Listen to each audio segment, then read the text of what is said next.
Every second, a modern network is bombarded by millions of data packets. These range from everyday users trying to access a website to automated malicious scanners probing for a way in. Without a designated gatekeeper to filter this traffic, the network is entirely exposed. Every server and connected device is left to fend for itself, violating confidentiality. They can alter files, destroying integrity, and they can overwhelm servers, breaking availability. To survive this constant siege, networks rely on a foundational filter, the firewall, to stand between internal assets and the chaos of the public internet. This is a basic blueprint of a school network using a flat architecture.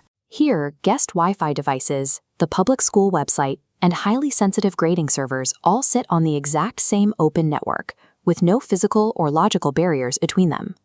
If a single student's phone on the guest Wi-Fi is compromised, that malware can freely move laterally across the network.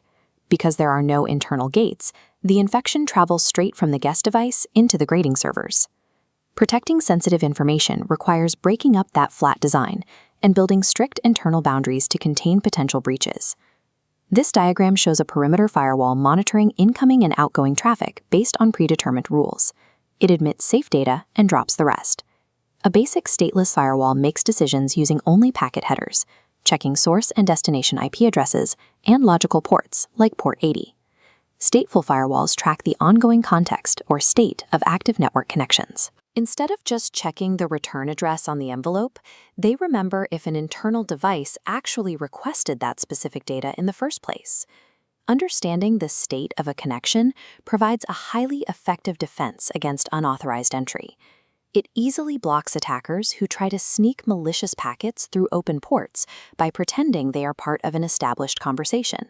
Firewalls enforce access control lists, or ACLs, processing rules top to bottom, where the first match executes. Permitting port 443 allows web traffic. Explicitly denying port 23 blocks telnet. A misplaced deny all atop drops everything. Otherwise, unmatched packets hit a bottom implicit deny. Because of this top-to-bottom execution, even the strongest firewall hardware is rendered useless or highly disruptive to the organization if the sequential order of its rules is misconfigured. While basic firewalls read hairs, next-generation firewalls, or NGFWs, use deep packet inspection to examine the actual payload data inside the packet. This allows them to spot and stop hidden malware embedded within seemingly normal traffic. This diagram illustrates network segmentation into distinct security zones. On the left, the public internet connects to an external firewall guarding accessible servers. This middle section is a screened subnet, or DMZ. Further right, an internal firewall separates public servers from the private internal network. Separating high-risk public servers from sensitive internal data minimizes the blast radius of any successful attack. If the web server is compromised, the attacker still faces another locked gate before reaching the internal files. Relying solely on a perimeter firewall at the edge of a network leaves internal endpoints vulnerable.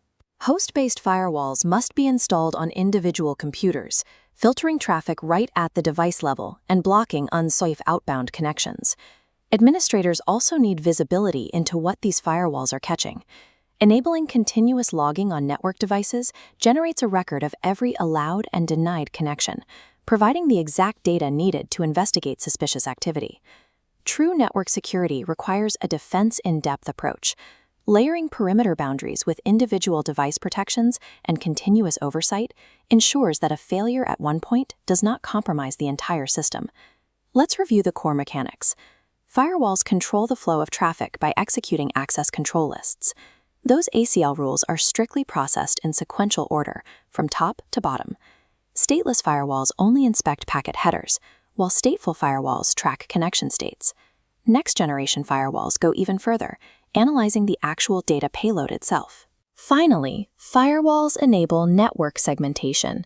They allow architects to isolate public-facing assets in screened subnets, or DMZs, keeping them distinctly separate from sensitive internal data.